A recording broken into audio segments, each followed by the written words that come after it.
શું ઘટના બની હતી અહીંયા?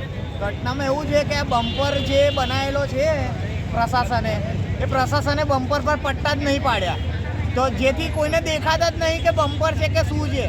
અને આગળ જ દારૂનો વેપાર થાય છે.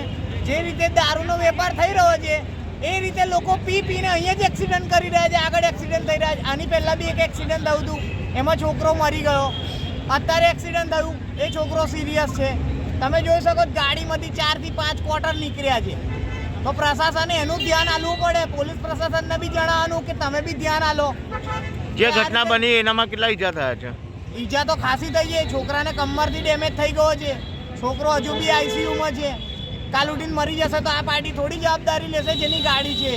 એની ગાડીની હાલત જુઓ, જે પ્રમાણે જે એને ગાડી ઠોકી છે, કેટલી સ્પીડે હશે તમે વિચારી શકો છો. જે ઘટનામાં જે ડ્રાઈવર હતો એ નશાની હાલતમાં હતો. ફૂલ ટાઈટ છે પાર્ટી, તો ફૂલ એકદમ ટાઈટ નશામાં હાલતમાં ગાડી ચલાવી રહી હતી.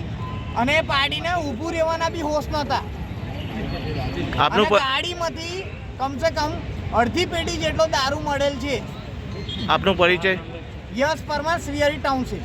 જે ઘટના બની ક્યાં બની હતી ઘટના? શ્રીહરી ટાઉનશીપના ગેટની સામેના બમ્પર પાસે બની. ઓકે. જે બમ્પર પ્રશાસને બનાવ્યો છે એમાં કલર મારવા બી નહીં આવતા, વ્હાઇટ કલરનો. એ લોકો ખાલી બસ એમના ઇલેક્શન મુદ્દાના લીધે આવે છે અને જતા રહે છે.